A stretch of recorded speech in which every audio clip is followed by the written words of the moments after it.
Welcome back to another episode of Natural AF. I'm your host, Isaac. And I'm Alexa. And this episode, we're going to step away from our guest interviews, and Alexa and I are going to share and open up about some of our relationship. This is something that we actually get asked quite a bit on, and we've got some interesting stories because we've both been through the shit.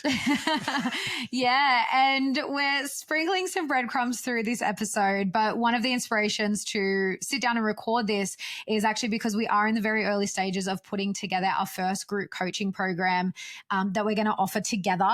I'm working on my own group coaching program for women. And that's always been our vision, is we want to do something together that's centered around relationships and that's open to both men and women. And then individually, I will offer work with women, and Isaac will offer work with men, which he's already kind of stepped into a little bit last year doing a men's group.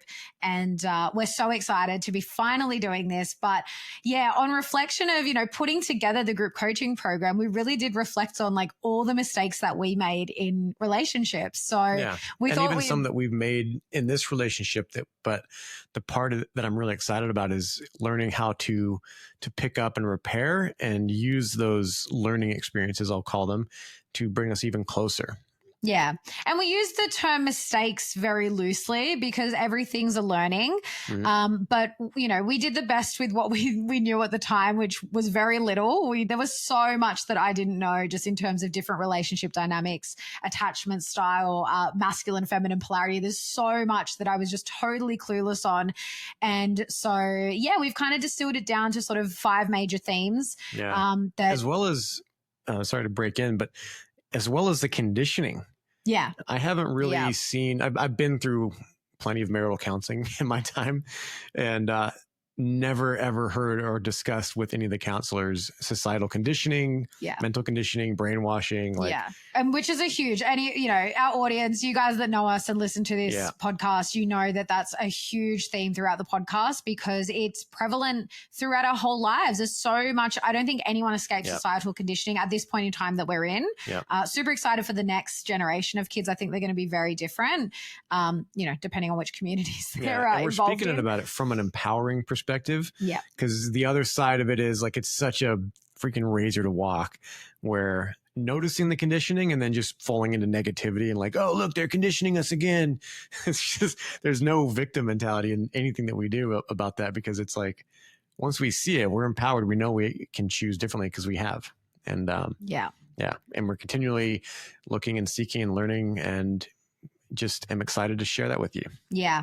And of all the episodes that we do, we would absolutely love feedback on this one. We do often get feedback from a lot of our audience and friends of ours that listen, but this would be great if people listen and they're just like, yes, this totally resonates, or I'd love to hear more on this, because we will take all that feedback and put it into the group coaching program. Mm-hmm. And of course, we can always deliver more episodes on this if people are wanting that at a later stage. Yep. And be prepared. There might be some topics we cover that might be a little, stepping on some toes. That's all right. We're just sharing our real experiences and what we've learned, and some of the things that we thought we were right years and years ago. Now we're realizing like, that was actually conditioned garbage, and it's time to let go. We know you're ready for it. We know you're up for it. So that's why we're doing it. So before we get into it, as always, we'll give you some natural art form updates, because there's a lot happening with natural art form at the moment. Right. Yeah. So currently we are sponsoring a 10-week boxing camp at Passage Fight Club in Byron Bay. So I brought some of the product, gave it away to the attendees of the camp, and I'm hearing some really good results back already. I was rubbing some into one of the guys' backs last night because we were boxing, and he kept grabbing his back and standing up. I was like, come on, we got a sample jar right there on the shelf in the pro shop at Passage, and rubbed it in. But he was telling me he's been using it on his shoulders. Boxing is a shoulder burner. If you haven't used those muscles a lot, it's noticeable, and it's definitely helping. And I'm excited to help people understand the natural remedy side, because a lot of the people that come are still using, pharmaceutical stuff. Opportunity to showcase a comparison of how you felt when you're just doing your normal thing versus using Alleviate. And the results are speaking for themselves, and people are loving it. Yeah, so super exciting. We're definitely getting a lot more involved with other athletes and stepping into the sponsorship. But also, we have an exciting announcement that we are going to be at the Living Free Festival again this year, and we will have a stall there with Natural Art Form. And this year, we're actually going to have our full product range on offer, which is super exciting because last year, actually, we'd only just launched the deodorant just before the festival, and they were in different pots. And yeah, it was so different. We've come so far since then. So I'm super excited to be there again with Natural Art Form. And both of us are also presenting within different capacities, which is also super exciting. So I'll be co-emceeing it. I'll be helping out, keeping the flow going and helping people maximize their time there. And Alexa's going to be doing a workshop that's really, really interesting and exciting. Yeah. So of course, totally in line with Natural AF and what we're all about and the work that I do. So I'm going to be presenting a workshop on aligning the unconscious mind. I think this couldn't be more crucial when it comes to exiting the rabbit hole. When we come out, we're trying to reintegrate back into the world and seeing it through a completely different lens. It's so important to start bringing that unconscious stuff into the conscious, transmuting it and aligning it with who we actually want to be and the life that we want to live. So I'm so pumped. I can't wait for this year's festival. It's going to be amazing. Yeah, it's going to be fun. I've done emceeing a couple of times. I was kind of roped into it a little bit with the Bear Fest back in the States, and it was fun. I really enjoyed it. And I've learned a little bit more about what an MC actually is supposed to do because I had no idea. Yeah, I'll do whatever I can to help promote and support and just make things more fluid and help things function as smoothly as possible. Really looking forward to all the speakers and the musicians, and there's going to be a bunch of new bands and stuff that I'm excited to hear. And it's going to be a blast. Family friendly. Yeah. So it's just going to be even bigger and even better than last year. It's still in the same place in Pillar Valley in New South Wales. This year it's the 22nd to the 24th of August. And we will have a discount code. It just isn't live yet. So as always, if you want to stay up to date with everything that we're doing, we will post an update as soon as that discount code goes live to our mailing list. So head to naturalartform.com, join the mailing list, and you'll be the first to receive that, and you'll get a sweet discount on your tickets. We hope to see everyone at the second Living Free Festival. And with that, we'll get into the episode.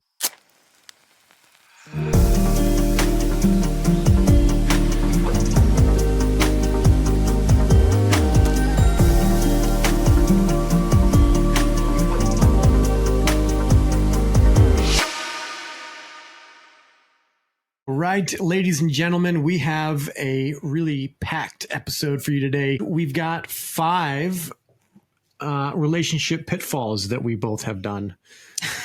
We're going to talk about our mistakes, what we've learned in relationship, and hopefully steer you away from some of the pitfalls and help you thrive in your future relationships.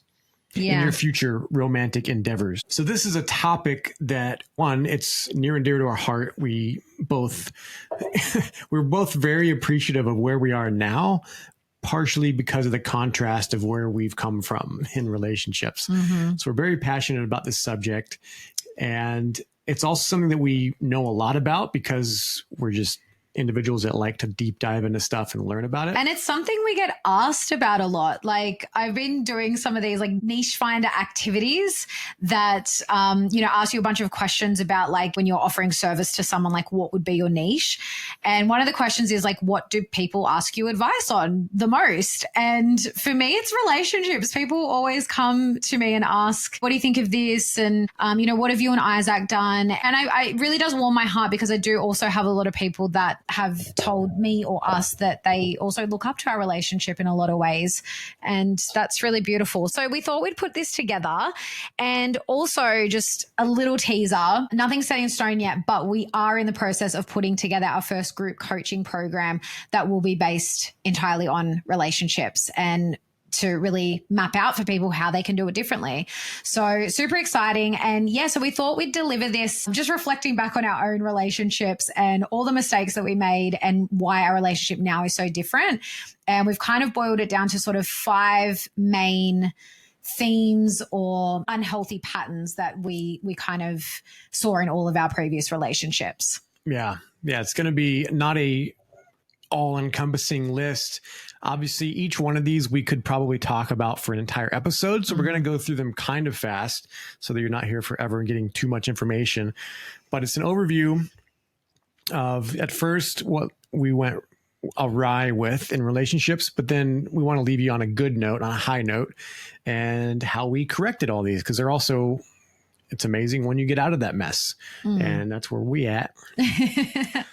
All right, let's get into it. What's the first one? First one is rushing into the relationship, which we both did lots of times. Huge. Yeah. So, and there's so much to this, but I've said this often, I think in previous relationships. I kind of fell into all my relationships. There wasn't a lot of conscious choice about the partner I was choosing, what I wanted for the relationship. I was never actually really ever seeking out a relationship. I was like, oh, this person likes me and, we're sleeping together now. So, and I just would kind of fall into this pattern. And yeah. And I mean, let's just stop on that point, because sexual intimacy too soon I definitely highly recommend against it when starting a relationship, if you want a really deep relationship with someone. Because I know for me, I would sleep with that person quite early on. And, as we know, even biologically, especially for women, we tend to produce more of these hormones and the endorphins and all the lovey-dovey feelings. And it really does confuse things, because then you start to feel this really strong connection to someone that's not really rooted in an actual deep connection. It's rooted more in the physicality. Yeah. I can see this being a double-edged sword too, because it's such a, well, I'll speak from my own experience in a previous relationship. When I tried to hold off from having sex right away, it made the other person pursue me way harder, which pushed me into another danger zone, which was, it felt really nice to have someone that was attractive pursuing me really hardly, really whatever. And so that kind of ended up being, it looped me right back into rushing into the relationship, and, but yeah, definitely the physical intimacy early on, it doesn't feel like the wrong move. It feels like the right move when you're in it. And that can be misleading, can be, part of the wool going over your head, because you're getting all these endorphins, you're feeling wonderful, and you could be walking into a trap. And I literally could describe some of my previous relationships as that, where I'm going into very dangerous situations for me, detrimental stuff, thinking that it's the right move because I feel really good. That's it. Yeah. And I'm not a fan of like this, wait 2 dates or 3 dates or 5 months, or like, I don't think you can really put a number. Like, I don't think there's a formula to it. I just think you have to be at a point with that person before the sexual intimacy happens, where your foundation is already so solid, and that you know that you want to be with this person and you're choosing them, and there are no questions about like whether they're right for you or not. Because I think that's a huge one that I quite often hear, is when they're not sure if they're the right person, but they're sleeping together and the sex is really good, and then they kind of make all these excuses for all the good stuff, which the sex is included in that, and it just confuses things. So I'm not going to sit here and say like, yeah, wait 5 dates or wait 2 months or whatever. Just be at a place where you're solid in knowing this person, and the sex isn't going to just confuse you or make it a little bit harder to form a solid connection. Another big one was, and I'll leave this to you because you said this was big for you, was like looking for the right person instead of being the right person. Yeah. Yeah. That's kind of come down to ultimately was what led me to get out of the full pattern that I was in. But while I was still trying to figure it out after my whatever failed relationship, I realized that I didn't have clear criteria for the kind of person that I wanted to be with.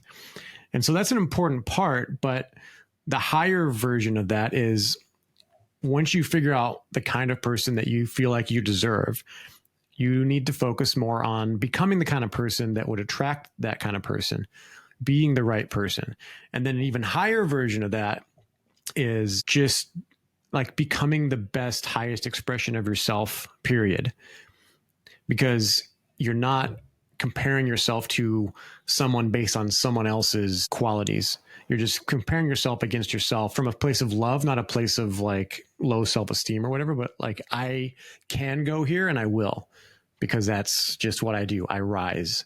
If that's the kind of person you are or you want to become, you'll fare much more brilliantly than if you're just trying to get someone in your life thinking that having the right partner will change your life for the better. It's like, you be the change. It's so cliche, but I cannot stomp my foot. Like, this is really, really the key. Be the change that you want to see in the world. Or as Robert and Kim Kiyosaki say, for things to change, first I must change. You should just meditate on that every day for the rest of your life if you're stuck. And you'll start to see a different perspective. Yeah. And I think you just mentioned something that is so important too, is like not knowing what you want in a relationship. So that was, for me, I was never clear on the type of person I wanted to be with, the relationship that I wanted. And then as I kind of moved through, so I sort of had like 3 serious relationships. And I sort of like, after the first one, I was kind of like, oh, well, I know I don't want that, but still wasn't clear on exactly what I wanted. Went to the next one. It was like a little bit better. I said my second relationship, I always said wasn't my first love, but it was my first true love. So I was like, oh, well, this is a step up. But again, there was like lots of issues, never was clear. And same thing, I left that relationship. There were more things added to the list that I didn't want, but still wasn't clear on exactly what I wanted. And it wasn't until I met Isaac, or before I met Isaac, that I actually started looking at, well, what is it exactly that I want? Not only in that person, what are the qualities I want, but what do I actually want my relationship to look like? And a huge part of that for me too was human design. So one of the arrows in human design, which is next to the body graph, well, it's part of the body graph, but there's 4 arrows, and one of them will tell you whether you're a specific manifestor or a non-specific manifestor. And up until that point that I found out that I'm a non-specific manifestor, I was trying to manifest like a specific manifestor. So I was like literally had a bit of a laundry list of what I wanted. And for me, that's not the best way for me to manifest. So for me, it's more about getting really clear on how I want it to feel. And so for me, that was so important for me to actually get clear on, how do I want this relationship to feel? How do I want to feel with this new partner in my life? And when I got clear on that, it was like, what do you say? There was like an energetic hook that I put into Isaac, and I just reeled him in. Yeah. I'm come skipping across the ocean all the way down to Australia. Yeah. And it was just a matter of, right things at the right time for both of us. Cause it wasn't like I was dragged away from my life there. I was actually ready to pull up and move, and getting, I was literally liquidating a business and selling equipment and moving out of a house and all that stuff. And I was like, you know what? I want to live a different life. I'm done with the pattern that I've been stuck in for so long. And it really was like a karmic thing where like a big karmic cycle had ended, and that I was leaving. And then now I'm open to something new and exciting. And I do have a very strong adventurous spirit. I like to travel, I like to go places. But one thing I was going to ask is the feeling, or kind of comment / ask, do you think men have a lot of like maybe an aversion to thinking like that? Like if a man is a specific or a non-specific manifestor, right? You're a non-specific manifestor. Yeah. If a man's a non-specific manifestor, and it's better a strategy for him to feel or to imagine what it would feel like to have the thing that he wants. I feel like a lot of men are kind of going with the cultural mainstream, where it's not about feelings. It's like, nah, like you don't want to be ruled by your feelings because that's more feminine. And this will get into a different topic. But just on that, just the manifesting or deciding what you want being a list of things or being a list of how you want to feel about things. Yeah. Men are blocked from that. I can't speak. Generally, yes. Like generally we see that in society where men are so disconnected from expressing their emotions healthily. But in terms of like that specifically, like the human design aspect, it's, you're not being ruled by your emotion. So it's not this like raw, unfiltered emotion and you're being ruled by it. It's about connecting to whatever it is that you want and like how you want it to feel. So, and we all do that, like men or women. And I'm just going to give this example because we've been talking a lot about money and sort of the energetics behind money and things like that.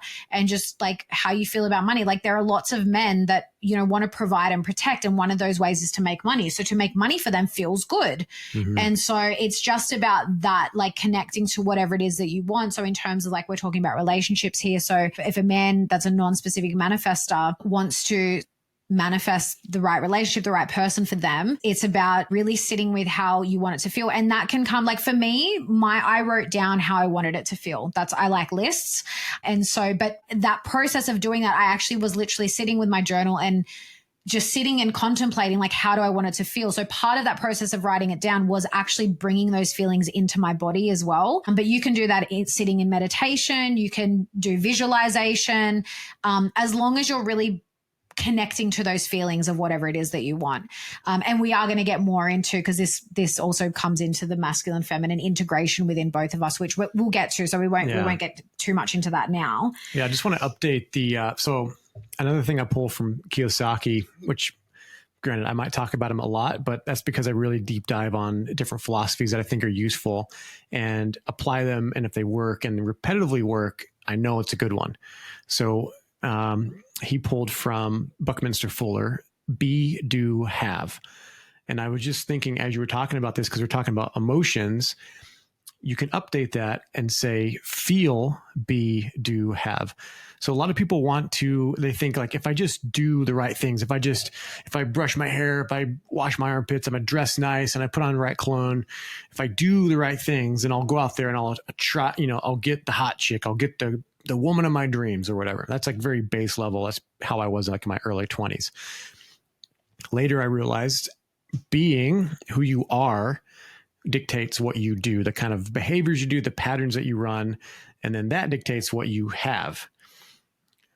Another thing that I am just learning recently in the past year or so is feeling, and what we confirmed with Mark Divine on that episode, which is when you sit there and you visualize and you meditate and you feel what it would feel like to succeed, to win, whatever, you identify with that feeling as if it's happened. That affects how you're being in that moment. You're being a success, you're being powerful, you're being true, you're being victorious, whatever. And then your patterns and behaviors after that follow on naturally. And then what you have will change. And that is essentially a formula for manifestation in a very tangible way that we do all the time, whether we're aware of it or not. But I'm just putting a name to it. I'm expanding the be, do, have with the feel, because it's something I'm starting to practice more and more, actually daily, where before I go to bed, I will sit and meditate and inquire how I'm feeling. If there's anything in there that's not serving me, understand that I can shift that, feel differently. That'll affect my being, which will affect my habits. And then like we just had a conversation about that this morning, because I was talking about in my business, I feel like crap a lot of the times because I'm doing so many things that aren't in my normal wheelhouse. And so there's not a lot of confidence there. So it's important to shift the feeling around it so that I go and do those activities with a different attitude in my heart, and I'll have different results. Yeah, because especially in terms of relationships, like what just came up for me as you were talking about that is I did see an Instagram post from quite a well-known woman on Instagram. I won't name her because I have nothing against her, but I totally disagreed with this post. But basically, and this is men tend to say this a lot, but what this woman was saying is that basically like dating is a numbers game. So she's like, so I worked out if I wanted to meet a man, I had to swipe this many times a day and for this long, and I had to go on this many dates and whatever. And I was like, whoa, that is like, look, different strokes for different folks if it worked for her, but it's still, she said it took her 14 months to find the person she's with now, like her husband or whatever. I'm like, I did more internal work and I've got you within a few months, which is like, I'm not going to guarantee that that's for everyone because we're all on our own journey, but I don't know. To me, again, that's it goes just back to that doing, huh? That's it's more external, of a doing and it's externalizing. Yeah. It's like, and I have heard this before, like with men, where they're just like, it's just like a numbers game. So I got to go out. I'm just going to get like 10 numbers and whatever. And it's just like, to me, there's not a lot of substance in that, because what's the energy behind that? Quite often the energy. And what are you trying to get? Well, that's right. But a lot of the time it's the energy behind it is desperation or like this wanting because you don't have, and like what you're talking about. And I also wanted to say for anyone that wants to really dive into this that hasn't already in terms of Joe Dispenza's work, I just recommended this book to a friend today, Breaking the Habit of Being Yourself. That book changed my life and the way that I looked at like the way we manifest. And yeah, that's what he talks about too, is like feeling the thing as if you already have it. But when we're not in that place, we're trying to manifest things from a place of wanting, from a place of lack, from a place of desperation, like whatever it may be. So that's such an important point, is to be able to sit with yourself. And quite often the things that we're wanting in a partner, in a relationship, we're the ones blocking that. It's not because the right person isn't coming along. It's because there's something within us that's blocking that, which we're also going to get to. Yeah. And just, we could just keep going and going. I do want to point out though that, because I love these books and a lot of the books have the secrets in there, but I want to point out just for my own, like, not an ego thing, but I'm just like, I want to say that I'm not coming from this from a place of stuff that I've read about. It's not stuff that I know about. It's stuff that I know. And while I haven't manifested everything in my life exactly the way that I want it in the end, there has been some very clear moments where I understand this to a very innate degree where, like for instance, talking to Mark Devine about the Navy SEALs brought back a lot of memories about me going through special forces selection. And I had to go through it twice. The second time was so outlandishly difficult, but I was so certain that I would get it. You know, I started it with a broken foot, which is insane, unheard of, because you're expected to perform at a very, very high level and you're running every single day, ruck, marching, carrying stuff. But there was no doubt I was emanating from a place of being already that kind of person. And I felt like I'm just there for the selection. I'm just here to be sorted. I've already made it. I just haven't found out yet. And I was so certain about that because of the way I felt. And I just felt when I trained every time, I'd literally go out in a blizzard in Wyoming, super, super cold. And I'd do 8-mile road marches or 12-mile road marches. And I'd pour water in my boots before I went and did that. I was just doing all these really hardcore things to condition my mind. I would sleep on the floor. And to me, it was just like, no one else is doing this kind of stuff. Like I'm feeling a bit like, yeah, like ahead of the game because I'm doing things that others won't. Because there's a saying, do what others won't today, and you'll be able to do or accomplish what others can't tomorrow. And in relationship side, I think there's a big part of that. If you really look through all the different points we're going to get to, and you start actually peeling this apart and potentially going through our training course in the future, there'll be a lot of different practices and stuff that you can start integrating into your life, and you will literally be a different person, which will attract a completely different caliber of person in your life. Yeah, totally. And so the last point in terms, because it does kind of tie into, so rushing into the relationship. And then as part of that, there is no solid foundation for the relationship. This was a big one for me in my previous relationships. I know for you too. And this is one of the biggest differences in our relationship now. And which also ties into going back to like, so as most people know by now, like Isaac and I are from 2 different continents. We're living in different parts of the world when we met. So we only could communicate over the phone, texting, FaceTiming, all of that. Thank God for the internet. Yeah, I know, right? For like, what was it, 5 months? Maybe close to 6 months before we actually met in person. And so because that's all we had, we got to know each other on such a deep level. And so it started out as friends too. Exactly. We weren't even in a relationship when we first started talking,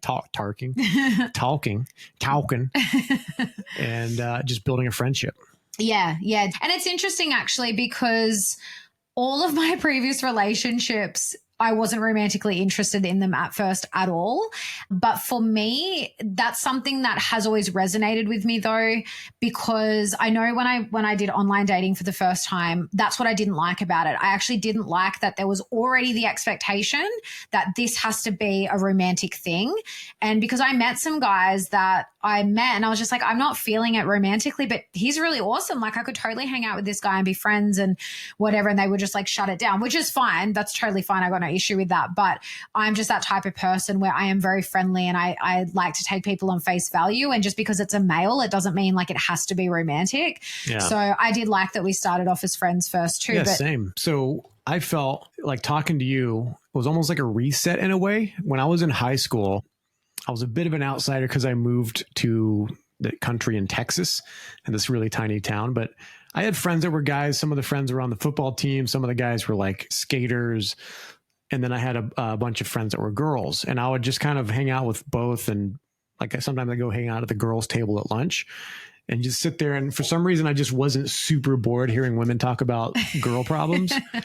And I also didn't hold any shame or embarrassment feeling like, you know, a little gay guy or whatever, like hanging out with the girls. I was just like, yeah, okay, that was, you know, I'm done with that. I'm gonna go hang out with the guys now. Well, and but hanging out with you on the phone, chatting was like having just a good friend back in high school. Yeah, well, and it's like, I think most women will agree with me that like the best men in relationships tend to be men that have either lots of sisters or they have really good relationships with their sister/sisters and their mum, or they had like not lots of girlfriends, but they had, like, you know what I mean? They hung out with girls. They know how to treat a woman.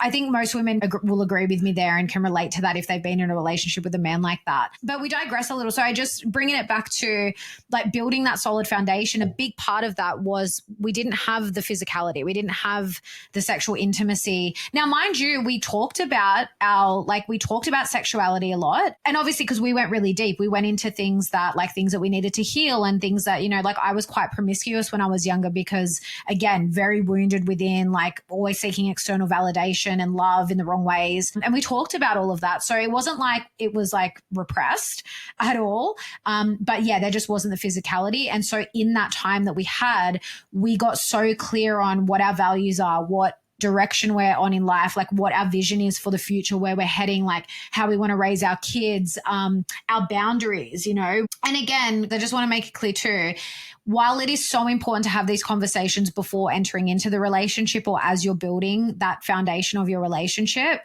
these are things that you do also have to revisit. It's not like it's a one and done and you talk about it once and you never talk about it again, because it is important to get clear on those things. And especially like with the boundaries, I would say, like when we started living together, yeah, there were arguments. There were, you know, we're getting used to each other's being in each other's space all the time. Obviously, we work together. So, you know, the boundaries is a big one, I think, where it's not just setting the boundary. I often say, like, I'll set the boundary, but then I don't enforce it in a lot of ways. Not so much in the relationship, but just in other parts of my life. But I think some people may do that in the relationship too, where they're like, I'm not going to accept this, but then it happens and they don't really follow through. So that's really important and to revisit those things. Yeah. And just thinking about that too, I mean, there were times where I rushed into a relationship in the same way, like we weren't sleeping together. This is like my first relationship. But I was definitely in a relationship. I rushed in, but we weren't sleeping together. So it doesn't just have to be the physical side of it.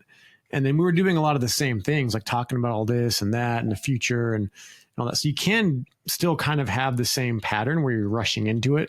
And then you're trying to like, I don't know, I guess I was there kind of getting these dopamine hits from all the fun, exciting things we had in common. And like, oh, we have that in common. We have that in common. Oh, there's so many things in common. Oh, I'm so excited.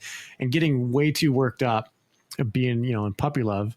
So yeah, I don't know the full solution for everyone else, but it is exciting when you're meeting people and talking to them. I think part of it is just coming from an energy that you're not there to make this like latch onto the person and make them like you by showing up as your best, which is natural and normal, but your energy is just to be real. These are the parts that I don't like. This is the parts that I do like. You don't like that. That's kind of how I am, just being real about it. But also we'll get into this on some of these other ones. We need to get to some of these other points, but healing inner wounds, that's going to change how the not rushing into a relationship looks. That's a good segue because that's the next point. So this is another huge one for not only us, but something we see a lot in relationships. I almost think this is the biggest Yeah, for sure. This is like a big vortex that people need to get right. Yeah. And so this is the lack of self-awareness and introspection and not doing the inner work on yourself first and foremost. There's so much that comes along with this. And I think... Well, let's define the inner work.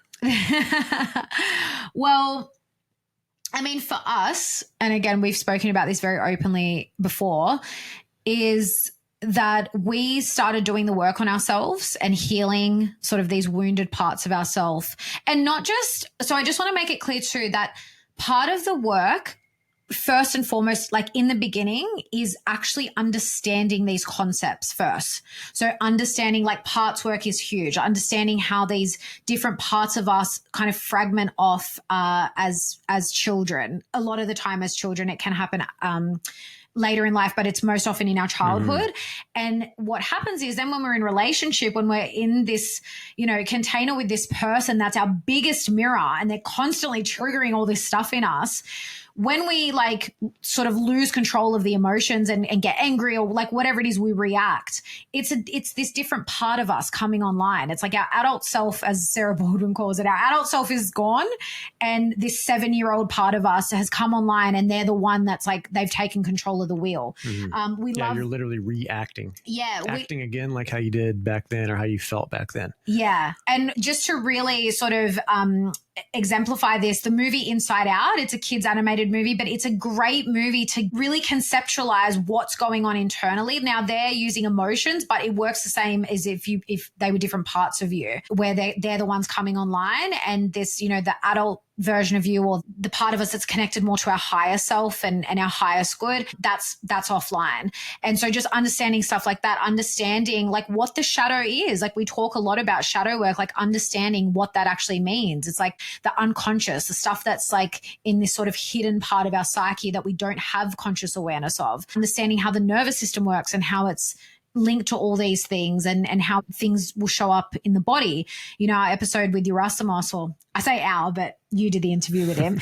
The body is the shadow. That's the title of the episode. And it is this concept of what's showing up in the body, the feelings, the nervous system state, all these things are a really clear indicator of what's in the psyche, what's unconscious, and what needs to be brought to the conscious mind. Yeah. Do you ever watch those? I mean, you probably don't, but the guys will understand this. When you see those, how it's made things, let's say you see the big shipping container ships, and then you get taken down into the engine room and you're like, holy smokes, like, look at these pistons. It's like the size of two men standing next to each other. That's one piston. These massive underbelly of how this thing works. That's how it feels when you start to crack open this self-awareness stuff we're talking about, especially when you get into the generational patterns. It's like, whoa. Yeah, that's huge like one. Something that's turning a wheel like this, but it's like affecting generations. Like, oh, this pattern goes back to my great grandma. Yeah. This pattern goes back to my father. This one goes back to his father. And we never talked about it. There's no way that I'm just playing it out consciously. It's all subconsciously, somehow, presumably in the body or the energetic field. But well, it's literally in our DNA. Like the generational stuff is in our DNA. And again, this is why it's so important to understand the concepts. And look, you don't necessarily have to understand fully everything to do the work and to do the healing. You can absolutely do it without understanding. But I think it's so important, especially within a relationship dynamic, is actually understanding these concepts so you can see how they show up and how they play out. But the generational piece is huge because we literally carry ancestral memory in our DNA, whether we know it or not, whether we like it or not, it's there. And so we can definitely play out things. And I've heard of plenty of stories of relationship patterns being played out. And then, people have looked at, and I mean, even for us, like we've looked at things that have happened in our parents' lives, their grandparents, their parents, and there's a pattern that plays out. And again, we don't have conscious awareness of it. So, so important to look at those things first and then how we put them into practice. But some of the biggest mistakes that we made in our relationships when we didn't have this awareness was, so first and foremost, like not willing to look at yourself and take responsibility. I think that's a huge one for a lot of people. And with this comes the blame. So we point the finger at the other person and it's all your fault. I did this so much in my previous relationships, especially my first true love relationship. Like, yeah, I look back now and I kind of feel bad, but it was obviously so much learning in it. But that's what I would do. I would point the finger of blame. It was always his fault for how I felt. He was making me feel that way. And I had to, it was like he needed fixing, like he needed the help and it wasn't me. Like to some degree, I was a victim. And we will talk about this a little more later. Well, may as well bring it up now, but it'll come up in a few of the points. It's the trauma triangle. So for anyone that doesn't know what that is, it's basically if you just think of a triangle and there's a perpetrator, a victim, and a savior. And there can be different names for them, but that's basically what it is. And I was definitely the savior, but I was also a victim sometimes where I would view him as the perpetrator. I was the victim, but then quite often it would be, well, he's the victim and I have to save him because he's the one that has all the problems. And obviously there are some circumstances where someone is legitimately like hurting you and violence is part of that. I've definitely experienced that in a previous relationship. And, yeah, like you can feel justified in being the victim, but the higher self takes responsibility for all of that. And what I mean is I'll say I tolerated that behavior. I'd get physically hurt. I literally in a previous relationship had to sew myself up twice with sutures. I sewed myself up because I knew how, because I was a medic. Yeah. And going to the ER would take 4 hours out of my day that I didn't want to do. And I'm glad you're talking about this because I did want to clarify. I was like, when Isaac says his experiences, he wasn't the violent one. He was definitely not. Yeah, not that type of person. I was kicked in the face, had to sew my lips shut, had a rock thrown at my head or a rock statue, had to sew my head up. Wow. And that kind of situation is like, oh, they did that. Well, I stayed in the relationship afterwards and more shit happened, could have ended up killing me, could have ended up costing my life, literally. But I stayed there and you can't blame the other person. It's like if I took a goanna out of the wild here and I brought it in the house and was just, and this isn't really fair to the other person, but comparing them to a goanna, I'm being nice. Okay. And closing the doors and it just starts ripping up your shit, just starts tearing up your bed and all this stuff. I'm like, stop it, goanna. It's like, it's a goanna. It's going to do that. But if to be more kind to the other people, they're also traumatized and their traumas actually are magnetically or energetically linked to yours, which is why they're in your life to begin with, which is also kind of why it doesn't unsettle. Like sometimes it wouldn't unsettle me a little bit because it's familiar in a weird way. Not that anyone in my life had ever treated me like that, but it was like there was abuse on both sides of my family going back in the lineage. And so energetically, something about it felt familiar and felt like I arrogantly thought, I can manage this. I can change this. I can fix this. Like I'm invincible.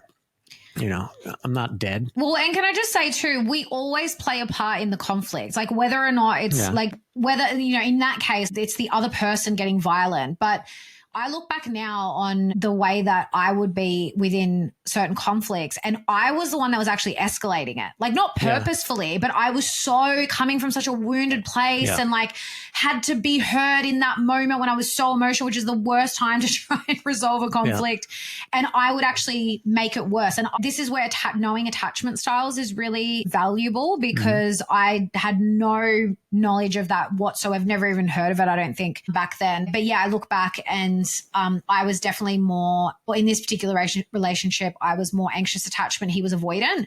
So when we would fight and he would get to the point where he would literally like run away, like he would literally leave and would drive me mental because I was anxious and I wanted I need to sort it out. We need to, but I realized I was the one that would actually push him to that point because I would be so emotional and so activated and angry. But in the moment, I'm like, I'm the victim here. Like I would think that he was doing this to me and it wasn't fair and he wasn't listening to me.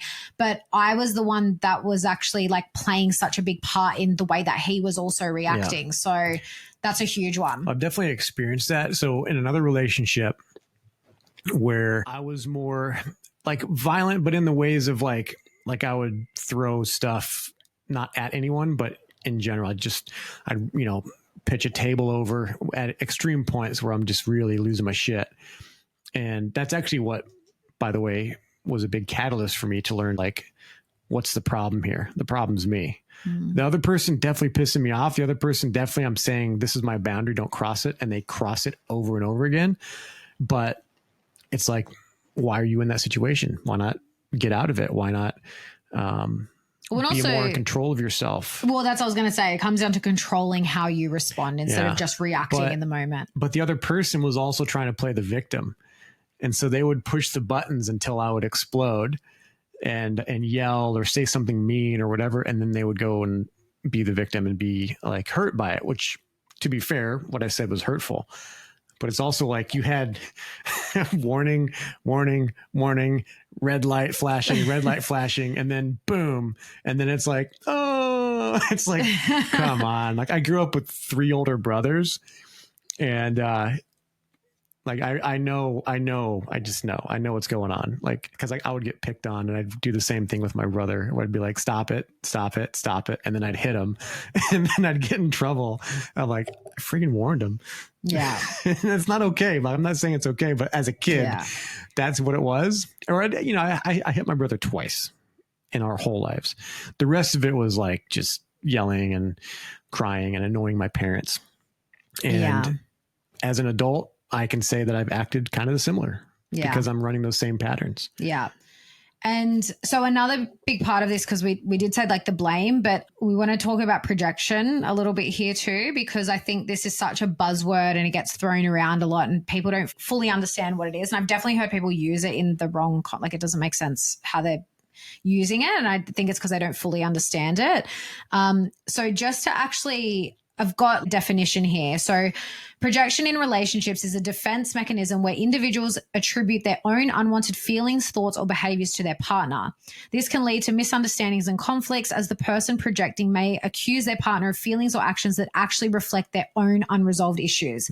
And so that's why this is a huge one when it comes to having that self-awareness and being introspective and actually always looking at yourself first, always. Because I mean, in our relationship, we argue about things. Like we live together in a really small place. We work together.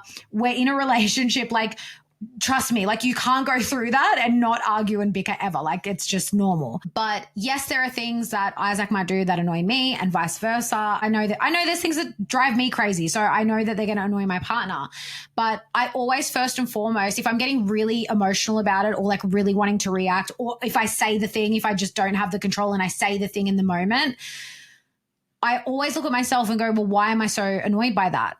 And quite often it's like a little bit of what they've done, but it's mostly something within me that's annoyed about it. Or it's just the state that I'm in. If I'm really stressed, I'm way more likely to be really snipey and just, what's the word you always say? Like short. Like I can be really, and that's not just in my romantic relationships. I've been getting that feedback from my family like my whole life. So I know that that's something within me, but I also have to communicate if I'm like that, like I'm just really stressed and I'm so sorry for apologizing. And I'm so sorry for apologizing. Sorry. I'm so sorry. You made me do that. I'm so sorry for speaking to you that way. But an apology can one little apology can go such a long way. Do you know what I mean? And I think that in relationships and within conflict in relationships, I think sometimes that's just what's missing, is just to say sorry. It can really just disarm the other person in such a big way. But instead, because again, this is a big mistake that we made, is like you get defensive. Instead, you get very defensive when someone starts saying, well, you're doing this and I hate when you do this and you're making me feel like this. And then we get defensive. And then that's when the conflict starts, because, like I mentioned earlier, that's when these different parts of ourselves are coming online, and it's not two adults speaking to each other anymore. It's like a 7-year-old and a 10-year-old, or, whatever ages, these parts are at come online. Yeah. And that's like all of this stuff is expanded in crazy, hard to describe ways when you're in a very dysfunctional relationship. So it's really critical for every relationship to learn part of these vocabulary words and understand what they mean and work with it. But it's absolutely critical when it comes to both protecting yourself from being in a really damaging, destructive, dangerous relationship, and also helping you get out of that situation. Because there's so many stories, and it's kind of a common trope that, let's say, a woman in an abusive relationship will make every excuse in the book to stay in the relationship. oh, my CDs are in his truck, or like, oh, I can't, I've got wallpaper coming and I'm going to do that. Like whatever this They're thing usually is, not the excuses people make to stay in an abusive relationship. But anyway, it is like literally sometimes, not everybody, but it can be really ridiculous. And you'll use that excuse to stay in because there's something else that you're not willing to say. So it's just literally anything you point at is why I'm staying. And I've been there because I've been in that kind of relationship, making dumb excuses. And I think that's I just have to, because there's so much nuance to this, but in a lot of cases for women, it's more like financial reasons. If they're financially dependent on that probably man, that's a bigger reason than just CDs, but I'm saying it can be just to make that clear. Something silly. More often than not, it's something serious, and I don't want to make light of it too much, but I've been there, and to survive, you kind of make light of things that makes normal people uncomfortable. Yeah, I get it. And it's interesting though too, to get a male's perspective on this, because quite often that's, you hear of like women in abusive situations that it like the woman is the victim, but in your case it's like you were the one that was constantly being attacked. And I think for a man, it is very different reasons you would stay in that relationship, because generally you're not the one that's financially dependent on them, or you're not like looking after kids. Yeah. And it could be something as simple as just sex. That was part of it. It was just, in my 20s, I was a little cuckoo. But just going back to, so also just on projection, right? So we just gave like an actual kind of definition, but the way that it can show up in relationship, and again, we've kind of touched on this already. So blaming your partner for feelings you struggle with. So that's, like you're doing this and it's making me feel this way. Sometimes you're making me feel this way. Yeah, sometimes I still do that one. Yeah, Isaac does project a little. I'll give an example in a minute. Yeah. Seeing your past in your present. So this is a big one as well. When your partner starts projecting things that have happened to them in previous relationships. This happened to me big time in my first relationship. I constantly got accused of cheating. Now, anyone that knows me, I'm the most loyal person, I'm loyal to a fault. I've never cheated on anyone in my life. I've always said if I even had a thought to cheat on my partner, I would know that I shouldn't be in that relationship. And I never have. I've never once considered cheating in any of my relationships.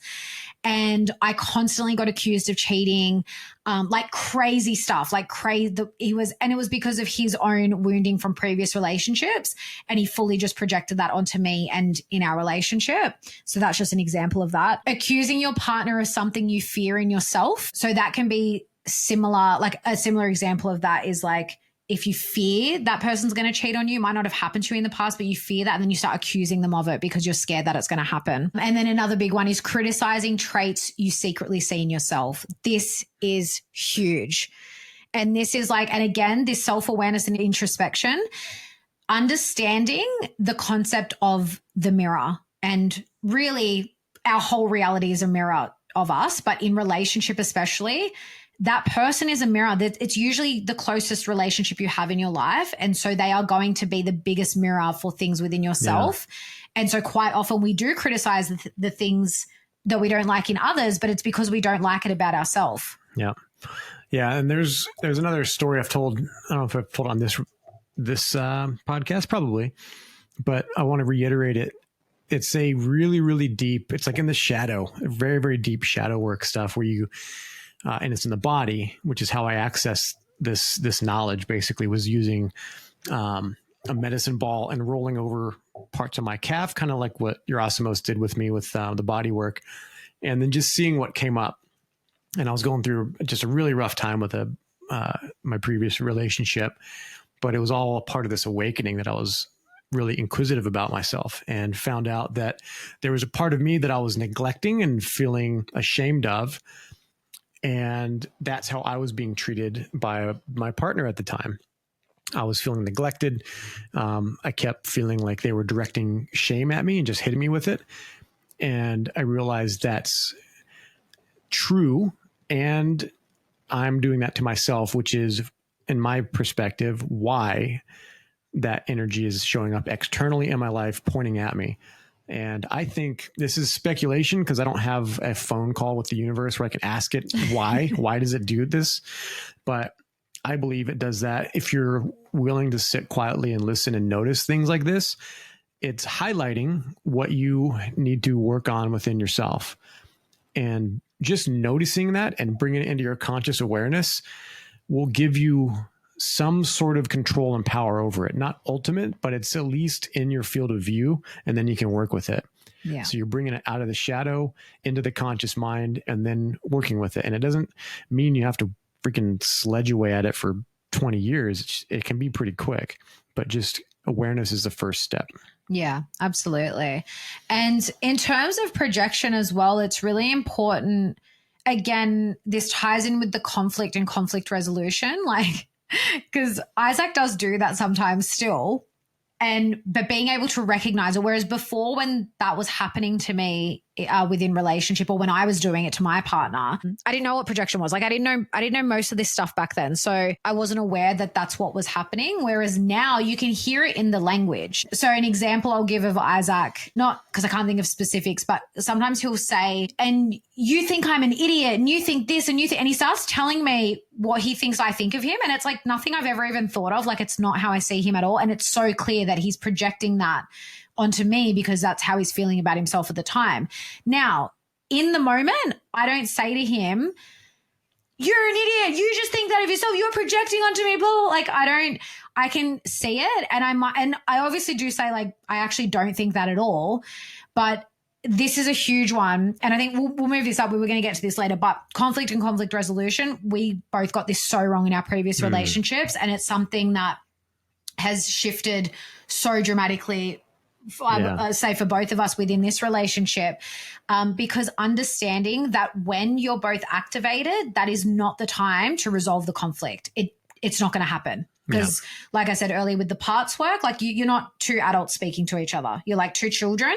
And the most important thing is, which I think we're really good at doing now, is actually just going off. And look, sometimes within going off. What's the word? Oh, sorry. Going off and like going separate, like being alone. And sometimes honestly, like I will say like, sometimes I don't do that in the best way because I'll in the middle of the argument when I've reached my limit and I can't keep going because I'm so activated, I will actually just leave. But I've communicated to you before, like, you know, we've had conversations about this when I've actually said, I just can't, when I'm like that, I can't keep going. And I think a big part of that too is I'm definitely not conflict avoidant, but I didn't grow up in a household that was very like where my parents argued and screamed. And so I just don't like that. I can't hold a lot of that within my body. So, and sometimes I literally just walk out of the argument when it gets to a certain point, but Isaac knows that that's just how I get sometimes. But once I've sat alone for, sometimes I only need a couple of minutes, like 2 minutes, 5 minutes. Sometimes it doesn't take that long.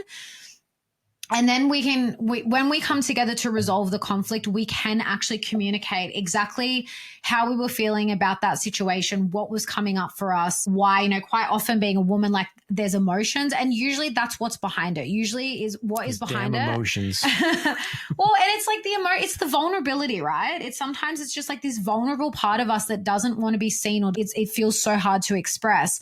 And so we get this defensive part comes online, so to speak. And that's how the conflict happens. But then when you actually sit and talk about it, it's because, you know, there's this really deep wounded part that is trying to be protected. Yeah. So yeah. And that goes into, I mean, with all the conflict resolution, that took a while for me. In my previous relationship, we would have arguments where I couldn't break away from it. I couldn't allow for that separation. And that's the anxious attachment style. Yeah, it's anxious attachment style. And it was also because it was a mess, but a part of me was aware very, very clearly. I don't know why I had such an awareness of it, but it was like, they're using this as a weapon. Like it's and I didn't have the vocabulary for it until I started learning about like covert narcissists and different things like that. And I was like, oh, I knew there was something to it. I just didn't know how to like verbalize it, but it was like withdrawing approval, but using that as a strategy or tactic to like shift you and like force you. Coercion. It's like coercion to coerce you into doing something by doing this. And it was so consistent and so irritating that I would, you know, my version of standing up for myself was like, we're not doing this anymore. And we're going to talk about it and you're going to decide and you're going to agree to never, ever do that again. That's not going to work. But, But that was the ability to actually let them walk away was a really big turning point in that relationship, where I just came back home to myself. And that was a big, I can't describe, but for somebody who knows what I'm talking about, where you're in a fight, you're in an argument with your partner or other, and you can't just be like, let's take a break, let's calm down. You have to like, I need to finish this now. I can't describe how much of a breath of fresh air it is to actually have the capacity to let them walk away and be centered in yourself and calm and just be like, oh, it's good. It actually flipped. It's a totally different experience where I'm like, it's good that you're going off by yourself and like calming down and walking. I actually feel relief. I'm like, okay, now it's de-escalating. Yeah. And that I'm starting to feel more in love with that feeling because I can take care of myself. I can be sort of like reparenting, although I haven't gone through anything on reparenting, like to really understand how that term is used, but that's kind of what it feels like. I'm just taking care of myself. My biggest priority to take care of you is like on an airplane, oxygen mask comes down. I put it on myself first. And sometimes I literally just breathe. Other times I will light a candle and just stare at it and meditate. Other times I'll do hape and literally like just do a really powerful pattern interrupt. But what I find more and more now, it's just letting the other person walk away and you being just comfortable with yourself and loving and just knowing that when you return, trust is built and we're going to come back together in a loving way. Yeah. And that's exactly what reparenting is. And Sarah Baldwin talks about this so beautifully. I highly recommend her podcast, guys. Go and listen. It's called You Make Sense. And it's probably one of the number one podcasts I recommend to people, like especially on this stuff, like anything nervous system, parts related. And that's how she talks about it is, especially with conflict, is that when you have that time apart, that it is a reparenting that's happening because you're this wounded part of yourself, this childlike state that you've gone into. That's what needs attention and needs care, and it needs it from you first and foremost. Your partner can't do that for you, but then you need to come together. And again, that's when the communication is really important and be able to verbalize what's going on for you. And of course, first and foremost, take responsibility for how you behaved and the things that you said or like whatever it is, because that has to happen. If neither of you can take responsibility for your own part in it, it won't be resolved. And quite often what happens is then it doesn't really get resolved. It's like kind of, which is what used to happen in my previous relationships actually, was like nothing was ever fully resolved. So it just kind of built, it was almost like this, not that we were sweeping it under the carpet, like there was an attempt at the resolution, but it was almost like every time there was a little bit that was left under the carpet. And then until you just had like this something that there was just always something between us, and it just seemed to build and build and build so that the conflicts would happen so often because it was just the point of trigger was just always right there. It was right there.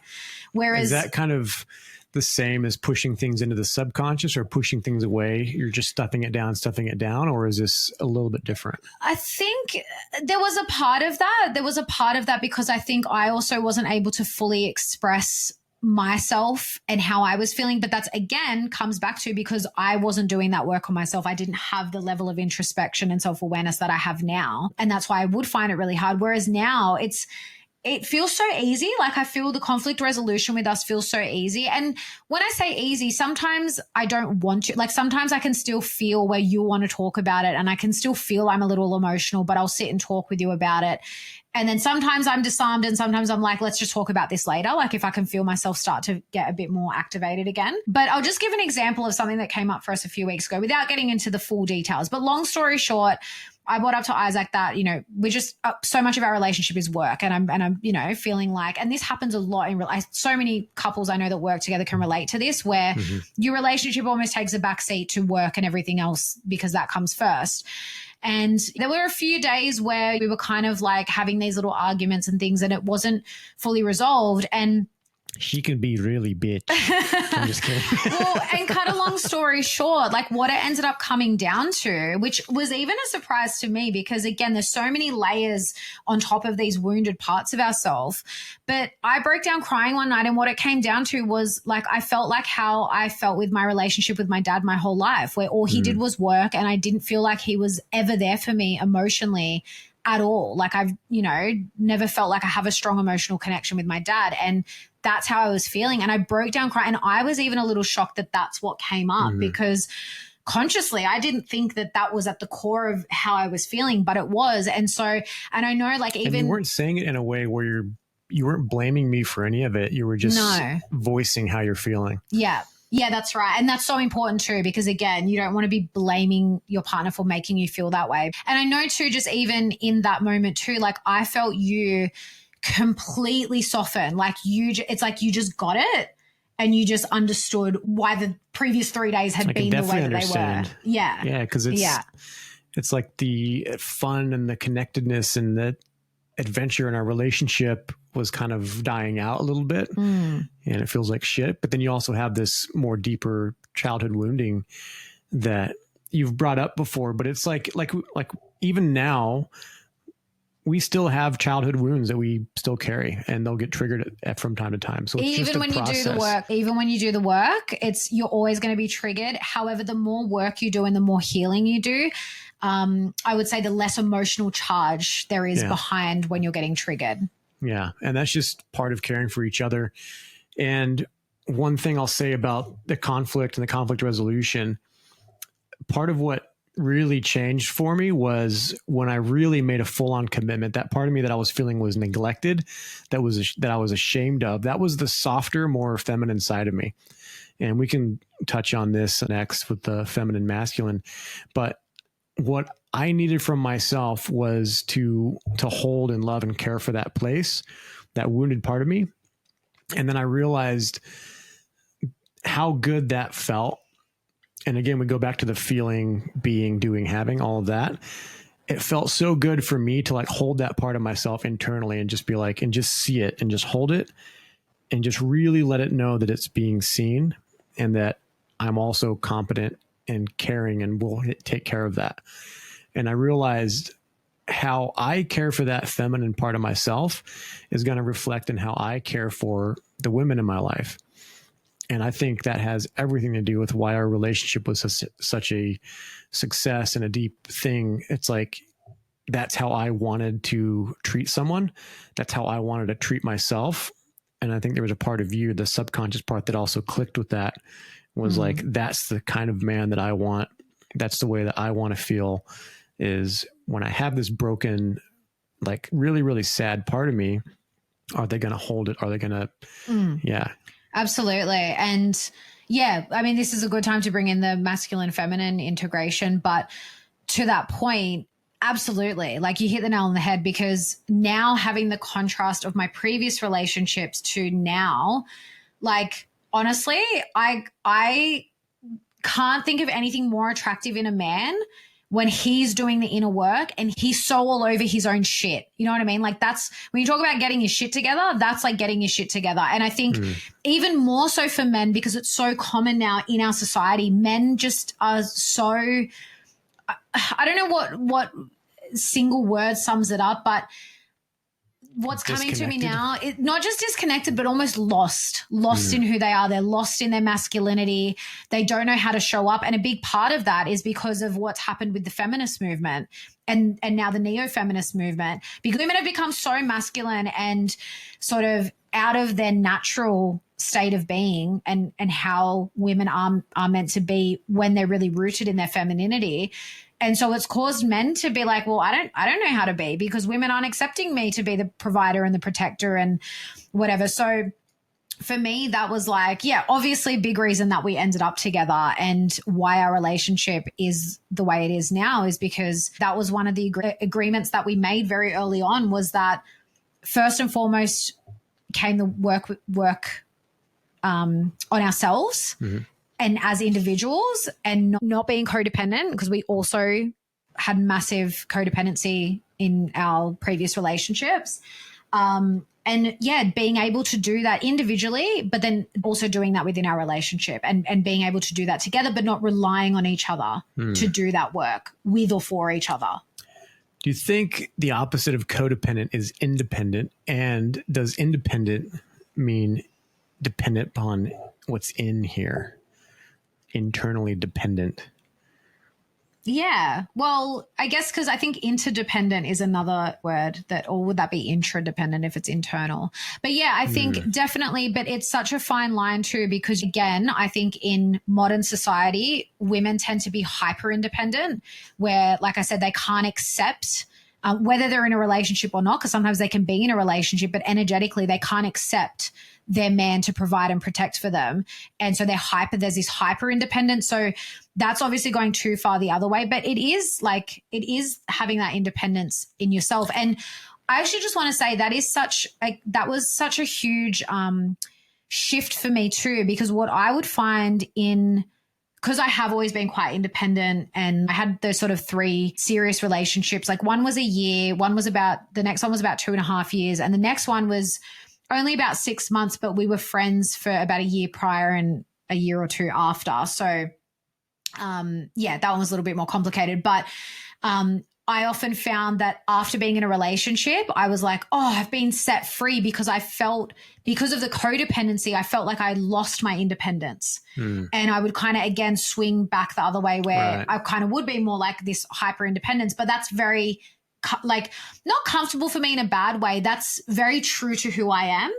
And so, I know that was something that I struggled with even early in our relationship where I kind of battled with this, like, oh, am I losing my independence again or whatever? But like, that's the thing now. I feel that less and less. I mean, I don't really feel that at all now, but I feel like I do still have my independence. And I think that's such a big part of it because I take full responsibility for me and what's going on for me and how I feel isn't dependent on you. Like, yes, I can be influenced, like obviously just living in the same space and feeling each other's energy. Like we can be influenced, but I used to feel like it was controlling me, like how the other person was. And I don't feel like that at all anymore. Yeah, from codependent to codependable. Well, let's just break down before we get into the masculine feminine integration, because there's a bit to say on that. Or do you want to, because we touched on that. Do you want to go more into that? Or? Let's get into the masculine feminine. Okay. And then we'll leave codependency for last, because that's a huge one in relationships, huge. And it was huge for us. All right. So what did we touch on already? So you kind of said this part of yourself. That was a big one for you, was this integrating the feminine. Healing the relationship with my own internal feminine, just coming to terms with it and just holding that in the way that I would hold my partner. And it's hard to describe, but like as an energy, it's more like I can sit here, I can see it. It's like sometimes it's almost like a child that acts up, but you know that they're acting up because they want attention. And you're not just giving in to their acting up in order to give them attention, in order to shut them up. It's more of like just authentically holding it and just being like, I see you. And when they fully feel seen, they don't act up and try to get your attention. They're just, I'm seen. I'm here. I'm accepted. I'm a part of this family. I'm a part of this internal family, this internal circle. I feel trusted. I feel like I can trust. And then that energy, it's so magical. And I think that puts especially that one that was so pushed down from me, pushed far away from me. Well, it's repressed. This is exactly what happens with repression when we repress parts of ourselves. So in this example, Isaac's using, he repressed this feminine aspect of himself, and how it shows up quite often is it shows up in the ugliest of ways. So do you want to talk a little bit about that? Because I love, this is why I'm like, Isaac needs to be doing men's groups, because men need to hear this from other men, how this stuff can show up. Yeah. Well, thank you. This feels really connected to what you were saying about the rest of society and how men and women are. But I think men are called toxic masculine now. You know, there's this whole thing about toxic masculine. Part of it I can dip into a little bit with women. They're more independent, but more on the toxic side. And actually the ones that are screaming the most about toxic masculine are actually the ones exhibiting toxic masculine traits. And the toxic masculine traits that also that they're kind of claiming that these men have is more of a feminine thing. Actually, it's more of a repressed feminine. They're ashamed of it or whatever. And it comes out as just uncontrolled emotion. It's like this TV show we were watching once where this guy was bothering these women on a subway. And this is, of course, a Netflix thing. So it's just ghastly in the way that they write the script. But he's like filming this girl. Was he filming her? He was like filming her. Like and he's harassing like her. Harassing her, and it wouldn't go away. And she kept saying like, go away, leave me alone. And he's like, I'm not doing anything. I'm not touching you. And he's just like up in her shit and just like being annoying. And no one's doing anything to help her. And no one's helping her. All the men are just sitting there very passively. That's passivity. That's feminine, not high feminine, but it's a passive. Feminine. It's a feminine quality. It's more. We'll say yin. We could say yin. Yeah. Because men have that as well, but it's a yin trait. Yeah. The guy up in their face, like all that stuff he was doing was passive aggressive. Passive aggressive is also yin. It's a feminine. It's a negative feminine. A lot of gamma males will have that. And so a lot of these traits, and even the explosive anger and this explosive emotion, this unbridled emotion is yin, because it's like the ocean. It's just crashing wave, uncontrolled, no control. And it's more masculine to have more of a just equanimity and being able to hold the tension of these emotions without, exploding or expressing the full thing. You don't need to. You can actually contain it, because containership is a masculine yang trait. Framework, container, all of that. So I think a lot of men that I came in contact with the military had really repressed feminine. And you could see that obviously in the military. If you're on a patrol through the woods and you're like, guys, look at this butterfly. Like, your respect and your trust and your status in that team is going to go down. You're going to be the crazy guy that's just like soft, airy fairy, right? So most guys, at least for me, like a lot of guys that I really looked up to, had a more integrated feminine, where they would actually be like we'd be walking, be like, dude, look at this freaking view. Like, look at this beautiful, like, whatever. We could call that out and call attention to beauty, and then go right back to like hunting and killing.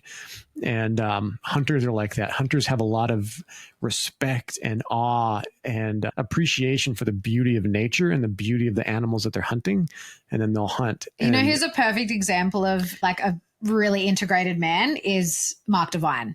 Ex-Navy SEAL, super masculine, but he's so integrated. Like, he fully embodies like all these feminine aspects of him in such a beautiful way, because it's so balanced by his masculinity. Yeah. He's such a perfect example of that.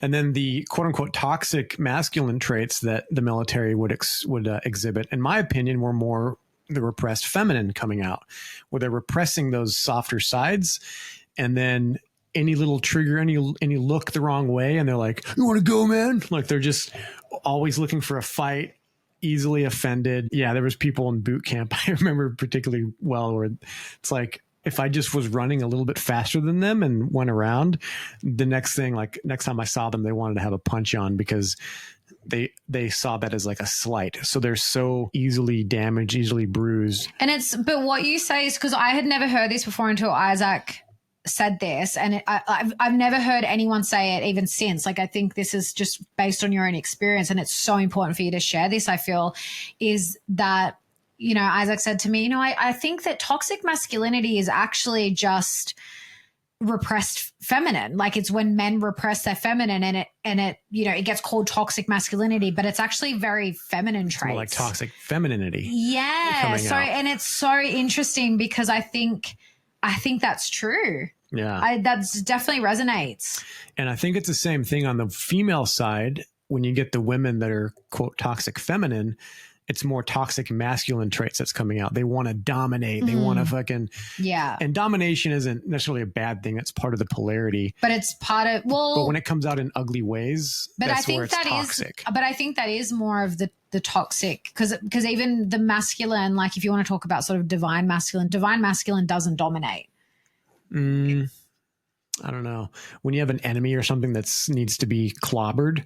Yeah, but in terms of, I'm talking about in relationship dynamics. Like in a relationship dynamic, the masculine shouldn't be dominating the Unless feminine. You're in the bedroom. And another, we're mentioning so many people on here. Most of the people we've mentioned in this episode, we've done interviews with them, so go back and listen. But Leanne Lapinto talks about this so beautifully, about the feminine masculine dynamics within relationship and how within the polarity community, it's really been taken out of, not even out of context, but it's been taken to this extreme that's very unnatural, where like men have to be in their masculine 100% of the time and women have to be in their feminine 100% of the time. That's just not true. Like if you look at the yin yang symbol, the yin and the yang each have one of the other within them. Now it's not a huge part, it's just a little bit, but they have to have a little bit of each other within them. And that's exactly the same as us. And that really goes to how you're able to create more of a balance within yourself to take care of yourself. The native warriors, where I come from in Wyoming, there's a place called Medicine Bow National Forest, and they called it Big Medicine Nature. And the beauty of nature, I've talked about that in a feminine sense. And there was a Navy, or not Navy SEAL, a Special Forces guy, the guy that actually started Black Rifle Coffee. I remember talking about this and I was like, yeah, he's right onto it, where he spent probably the cumulative amount of time. It was either over 10 years or 20 years, extreme amount of time in combat zones.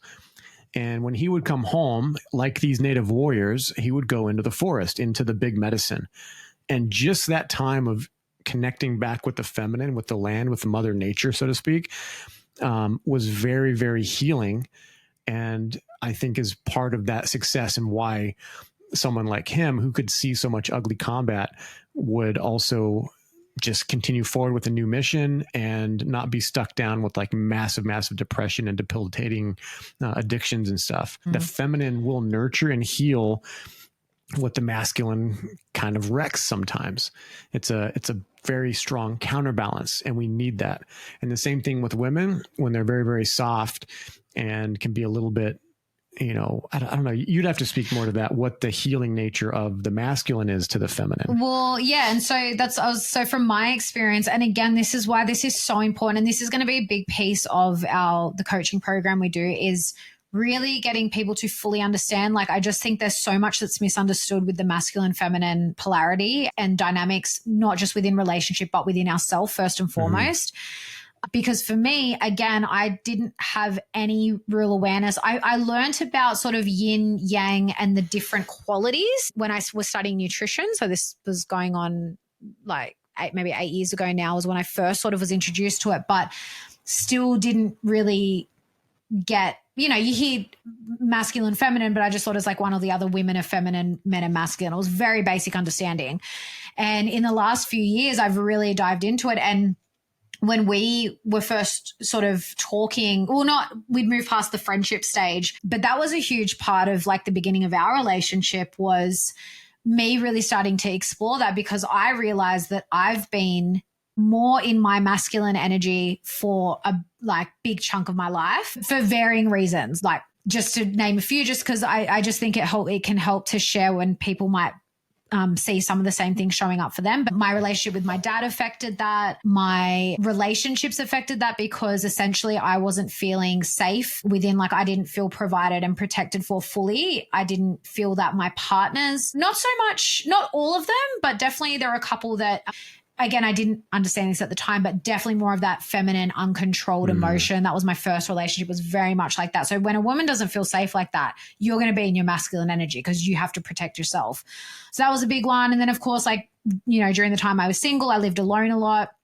I worked, I had to provide for myself. So for me, I really had to, again, firstly, understand the concept, understand the different qualities of masculine, feminine, look at how it was showing up for me in my life, and how, I guess I started exploring more of my femininity and what that looks like for me. Because I do believe very strongly that it's different for everyone. My femininity is different to my girlfriend's femininity or my mom's, or how it shows up in different people. And my masculine qualities, how they show up in me, is very different to how it's going to show up in another woman as well. So understanding that. And then again, it comes back to the integration. So integrating, we don't repress either side. Like I think I tried to do, as we tend to do a lot of the time, is do the pendulum swing and kind of be like, oh, well, I need to be more feminine and go the other way. But you don't want to repress your masculine qualities because they're still a part of you. I need to roll my sleeves up more. I need to get like some steroids going. I'm going to shave my head. Yeah. It's like, as opposed to a persona, it's just a balanced knowing and a stable footing on who you are. Yeah. Yeah. And letting those parts interplay. And then with us, like there's times where your masculine stepped up and mine were butting heads. Like when I was, the Mexico thing with the car, it's just funny things, but it's all the part of learning, like where it's like, all right, I can actually let my masculine sit down for a little bit. I can step into a little bit of passivity, even though I'm like sitting there, I'm just like, I don't feel comfortable, but I'm going to sit here as a passenger in the car, just waiting to arrive. Mind you, he's talking about now he can sit comfortably as a passenger. He would not let me drive the stick shift car, the manual car that he'd only ever driven a manual once or twice before in his whole life. I drove a manual car for like 10 years of my life, 15 years of my life, something like that. He would not let me drive it. And he was like grinding the gears. And it was actually, I just arrived in a new country. I was very highly confident, even though my skills were down here. My nervous system was like, whoa, like I was a bit of a wreck and he wouldn't anyway, but it's all learning. It's funny. We've got great stories from the travels, but you were definitely like very stubborn and like, I was like, just let me drive. And he's like, no, I'm providing, I'm protecting. Yeah, I'm the man. Well, also it was like, it was different side of the road. I was kind of worried that I would have been fine. Drive babe. us into a semi truck. I would have been fine. I'm actually a great driver, and I actually put that down. That's where her masculine is. Yeah, 100%. Because I get the whole bad female driver thing. Because I know lots of really bad female drivers. I'm actually a great driver, and I thank my masculine qualities for that. So yeah, it's all about integration. And honestly, we could talk about the masculine feminine thing forever, and it is definitely going to be a big piece in our coaching program because it's definitely definitely a huge missing link, I think, in a lot of relationships, and just it definitely comes from a place of, I think there's a lot of misunderstanding around it. Yeah, there's a lot of bullshit out there too.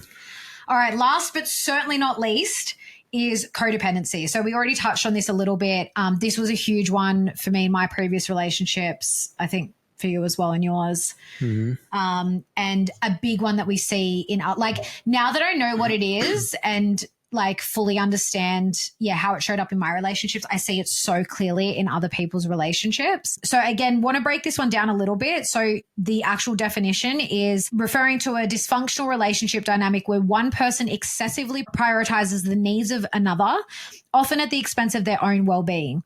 This pattern typically involves enabling behaviors, low self-esteem, and difficulty setting personal boundaries. Whoa, that was so mean in my previous relationships. Yeah. And I think that came from, because I did a deep dive on that when I was learning about this a bit more, because I didn't think of myself as codependent. I remember a friend of mine put me onto this and he's like, bro, you got to read this book or you got to do something. He sent me a book and it actually clicked. But the codependency thing, it was in the context of a codependent and a narcissist behavior. There's a bit of a dynamic there, a bit of a common thing that happens with those two energies attracting each other. But once I realized, like that's what codependency actually means. Yeah. I was like, yeah, that's unfortunately part of my experience. And it's uncomfortable when you confront that part where you're just like, like that's something that I see other people doing. And I'm like, oh God, I could never live like that. And then I realize, wow, I'm actually doing some of those same things. But you can't get out of it if you can't see it. Yeah, and exactly. The more you willfully stay blind, which is what I was doing. Yeah. It's just God awful. It's so awful because I've been there and I'm not judging other people, but I've been there. When you see somebody just making the same mistake over and over again and not really like picking their head up, not knowing their worth, not knowing that they deserve better, that they have more capacity for greater things, and just seeing them hit themselves in the face over and over again. It's like, it's painful to watch. So some signs of codependency, because I think this can be helpful for people, again, like listening to this and because again, like you can't often see what's right in front of you, especially if you're in it, like if you're in the relationship or you're in the situation. But when someone kind of lays it out and explains it and gives you like clear points, sometimes you're like, holy shit, like I tick all those boxes. Or you can just look back on previous relationships and see if it showed up, because again, previous relationships can often show like the patterns. You start to see really clear patterns. So excessive caretaking, I did this. Again, the trauma triangle comes into this. It's like if you're constantly the savior, they're the victim. That's a huge part of codependency. And then, so the enabler derives their sense of closeness and love from helping and rescuing the enabled person. They enjoy being needed and find a sense of purpose and identity in being a caretaker. This used to be me to a T. And then on the other hand, the enabled person feels loved and validated when they are receiving help and support from the enabler, often the victim. They may become dependent on this support to cope with their distress, and this dependence reinforces their own sense of inadequacy. So this is why too, the codependency, obviously it's codependent. So it does take two to tango. There has to be two people within a codependent relationship. Low self-esteem. So codependent individuals typically have low self-worth and seek validation and approval from their partner to feel better about themselves. Enabling behavior. So again, this could look like a lot of different things. So they give some examples here. So giving money to the enabled person to cover their expenses, making excuses or covering for the enabled person when they fail to fulfill their responsibilities, tolerating mistreatment, abuse, or neglect, offering constant emotional support and reassurance even when the other person's behavior is harmful. So yeah, that one's pretty self-explanatory. And that's also a huge one in obviously abusive relationships where they just continue to enable the behavior.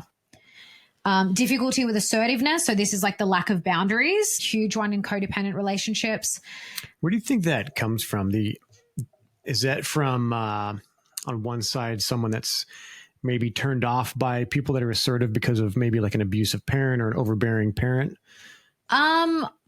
Assertiveness, to me, the biggest problem with that is people pleasing. People pleasing is a behavior that's formed usually quite early on in life, and it's to do with a lot of our conditioning. And a sense of like low self-worth. So you need to please people in order to be accepted. Well, also just because it's the way we're conditioned to behave generally in society. So when we go to school, we're taught to be polite. Part of being polite is often not saying how you really feel about something or not expressing your needs. And I think because the people pleasing is such a huge one because it can come through so many different avenues. So we're definitely conditioned that way through school. It's a big one in religious programming, the workplace, even like the way that we behave in a workplace. And then often like societally, we see people that are assertive. Well, that's the thing. There's a big difference between assertive and aggressive, but quite often being assertive is then perceived as being aggressive. So we think that that's bad. So it's quite often, very much learned early in life. I think that's a huge one, but obviously it's very nuanced. I'm sure there's a million other reasons why people lack. But within relationship, I've got to say though, like the difficulty with assertiveness, that's where the boundaries come in. And again, just taking it back to, if you're not clear on what you want in your partner and in a relationship, you're not going to have clear boundaries. You know what I mean? And I can speak from experience with that, where I don't think I ever had any boundaries. I was like, because I didn't know, like, how do I put it? It was like I didn't set the boundary until it had already been crossed. And then by that point, it's too late because then the behavior starts and then it becomes a pattern.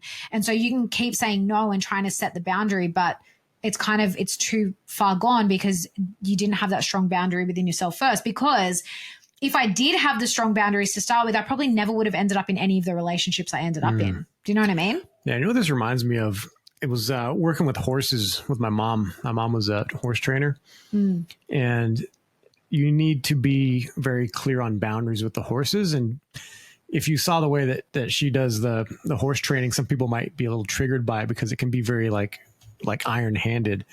But you have to remember, especially as a woman, you need to make very clear that the horse, like little signals, you learn their body behaviors. When you see them put their ears back, sometimes you can tell that they're just kind of like being like fidgety or whatever.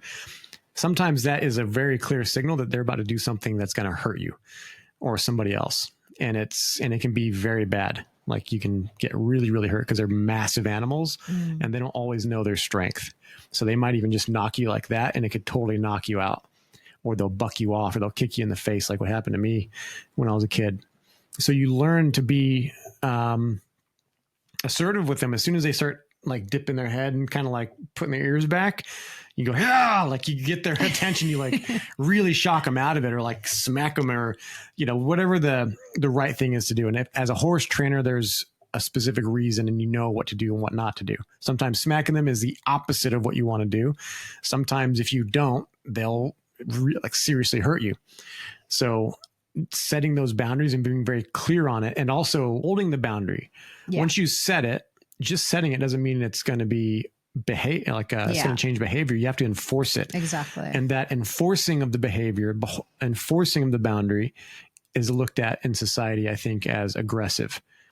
Because it's like I told you, we're not doing this. I'm not, whatever. I'm not letting you do this to me or my family or whatever. And if you do, this is the consequences. Yeah. And then when they actually push that and then they get the consequences, then they're like, oh, why are you being so mean? You're so rude. You're so angry. It's like, that's what enforcement looks like. And I've got to say too, even though I didn't set the boundaries at all early in the relationship and probably really struggled to do so within them, I've got to say once I hit sort of a breaking point where I'd had enough in my relationships, I always stuck to my word. Where I, you know, in my first relationship, I said, I'm not doing this anymore. If this happens again, we're done.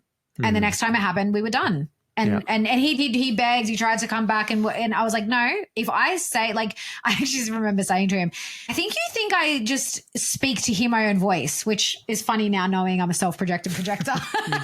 You do speak to your own voice. But no, but you also mean it. I'm a woman of my word.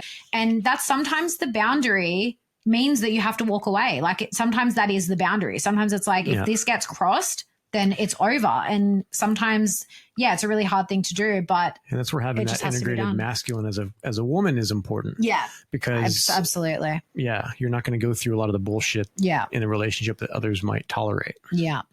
And then one last sign of codependency in a relationship is trust and control issues, which this was a huge one for me too.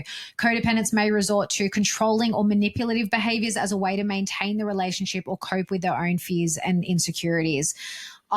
You're so lucky that I've not been like this in our relationship. You might see glimpses of it. I feel here and there. I wouldn't cope well, I don't think. But I used to be very controlling, and like not in a super overt way. And it's funny too, because I wasn't a conniving, manipulative person, just because that's just not me as a person anyway. But I definitely can see looking back how sometimes I think I was a bit emotionally manipulative. But again, it didn't come from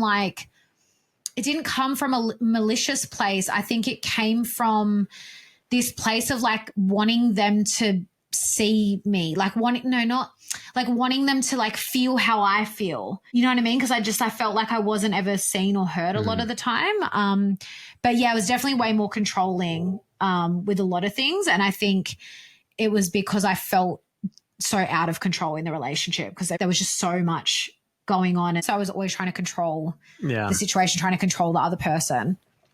Yeah. And there's a conversation in there somewhere about men that are protective or controlling and how to differentiate between them because of, with their coming online of authentic masculinity that's kind of trying to make a resurgence, but it's also a bit lost in the weeds of, the whole trad life thing. And I think there's still elements there that people aren't aware of. They're still looking for the two separate, I'm a masculine, I'm a feminine or whatever. And that's very much the pendulum swing too, right? Because, we've gone from women can have it all and work and have kids and be more like men. Yeah. And then the pendulum swing is to do the whole trad wife thing, like traditional, because I didn't know what that was for a long time, like more the traditional where the woman stays home and cooks and cleans and looks after the kids. And like, there's nothing wrong with that, but then what's happening, and I've heard of this happening where they're doing the pendulum swing and then they're realizing, well, that's not for them either. Whether it's because they want to pursue, they actually do want to work because of something that's like their soul calling or like something that's actually their purpose or whatever it may be, that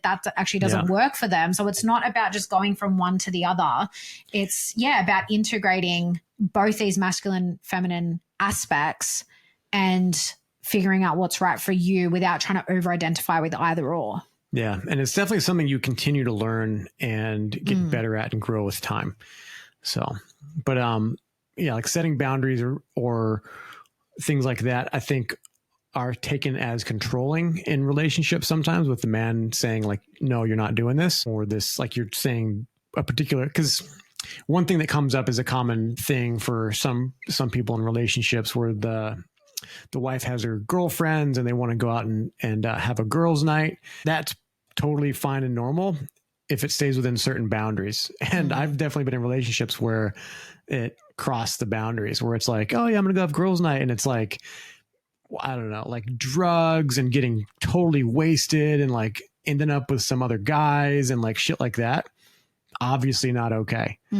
So, and this has come up for us where I've said like, you know, I went to a bachelorette party and like we had the best time, and I've had my partying heyday. Like I have no desire for it whatsoever. But if I'm on a bachelorette party, I'm going to have drinks and have a fun time, and like without going overboard, because I've been overboard, and that's where I'm just like, I don't have any desire to do that anymore. And, you know, I've said before, like, oh, we'd love to do that girls trip like once a year, like with that same group of girls. And you're like, oh, I don't know about that. Like going out and guys, if like, don't let your women leave the country and go partying without you. It's so dangerous. I'm not even joking. There's like human trafficking is a real fucking thing. All right. Let's just put that hang out on. There. The setting we were in Mexico was like an all-inclusive resort where like it's a gated resort. Like it's very safe. Yeah. And like we fish in a barrel is what I think. And we wouldn't just go out willy-nilly. But we've spoken about that. And again, like this is where I think trust is so important in a relationship. Actually, surprisingly, we didn't mention that at all. But like I definitely didn't have a high level of trust in any of my previous relationships like I do now with us. Yeah. And like in situations like that, that's where it's so important, because you know, and I know, like at the core of who we are, like I know that it doesn't matter how, like, say you're out on a boys' night, you got super trash, which you wouldn't. Like, you would never go and cheat on me. You would never, like, you know what I mean? Unless you were, like, passed out and some chick, like, raped you. Is that a thing? It's possible. Do men get raped? Yeah, I guess it is possible. Like, it's not a thing.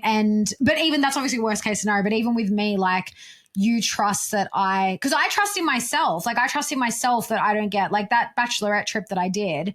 It's not so much about, like risk of you, like, cheating or whatever. It's more like just, like, credible threats to your safety. That's the bigger thing. Are you going to get roofied? Are you going out to places and clubs and stuff like that where that's pretty common? Because that's a real risk these days. So unfortunately, but it's also just I know, but it's also just trusting that, again, like there's the masculine, you know, qualities within me that I know, and I'm very street smart. Like I've been around the block a couple of times, babe. Yeah. We've had very different life experiences, and that's just something that's like, I'm like all over that stuff, and but anyway, we digress. But but definitely open those up, and having the conversation will build trust. Yeah, absolutely. And that's, you have to have, and the last time we spoke about it, we actually said, well, why don't we all go, like the husbands and wives, and you guys go and have like a boys trip. Yeah. And so that we're all in the same vicinity. So that if we're overseas and something happens, like our men are there, but we're actually off kind of separate, which is like, that's a great compromise. Like it's a fun time for everyone. Yeah. Yeah. Finding ways to compromise. That was another thing. I had one of these trad guys tell me one time, it's like, I never compromise with my wife because I'm a man. It's like, dude, I'm sure she's having a terrible time with that, because you have to compromise sometimes. You can't just be like, I mean, granted, there might be some wounded place where, you know, or even not wounded. Maybe some women just like totally having the man make every decision. There is possibilities where some women are actually more comfortable with that. It's not very common, but I'm sure there's some. So that could work for you. Yeah. As long as it's done in like a peaceful, loving manner. And it's not like, you know, I said we're having biscuits and roast tonight. And it's like throws the plate off the table. No, well, actually, and this will be my last point, because we really got to wrap up here, but that's such an important point to make, because I will say I'm a recovering feminist. I was definitely so conditioned towards that feminist perspective of, I didn't know you were a lesbian. Men and I'm just kidding.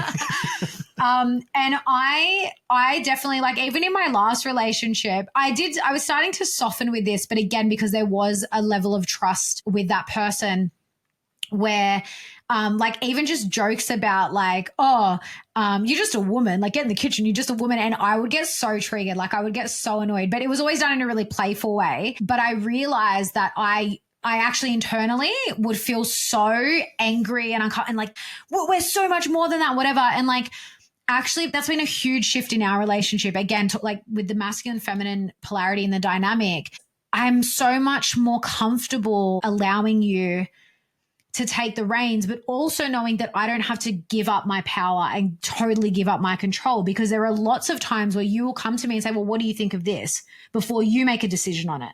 And that's what I think really like forms such a solid relationship, is when that is the dynamic, when the man can lead, but the decisions are based on what they both want in the relationship. Like what, like the woman's opinion and feeling on things is taken into consideration. Cause that's where I think like what I used to always think is like, well, the man's going to lead and he's just going to do what he wants. And some men do that. Like some men do that. And that's why they're in these really dysfunctional relationships, because they totally disregard their woman.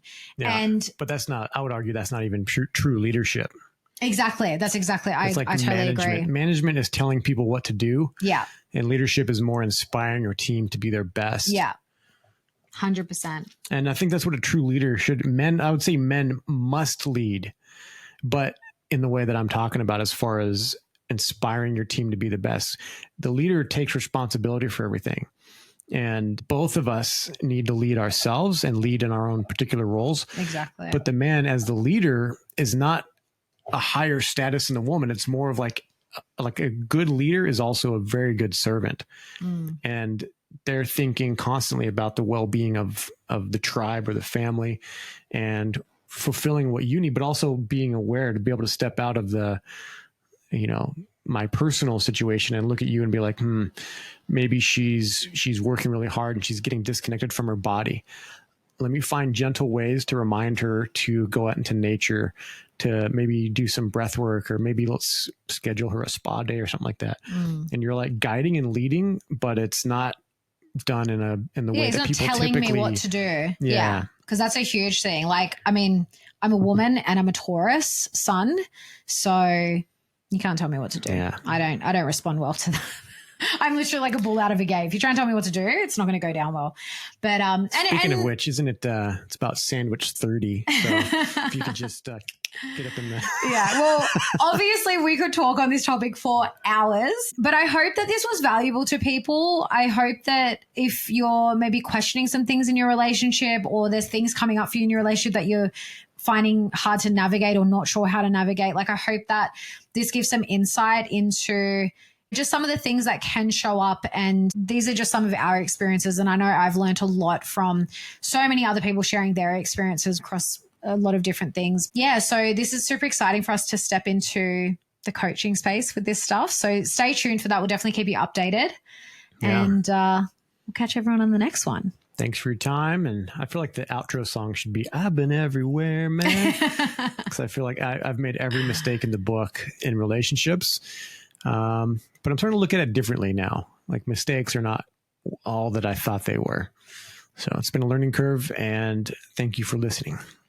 Thanks for tuning in to the Natural AF podcast, where we explore holistic healing modalities, mindsets, and methods that reconnect us to nature and our natural state of being. If something resonated, share this episode and see the show notes for our guest links, as well as all of our discount codes for our aligned affiliates and Natural Art Form, where we handcraft a range of organic, natural remedies to help support your body's natural healing abilities and help support the show.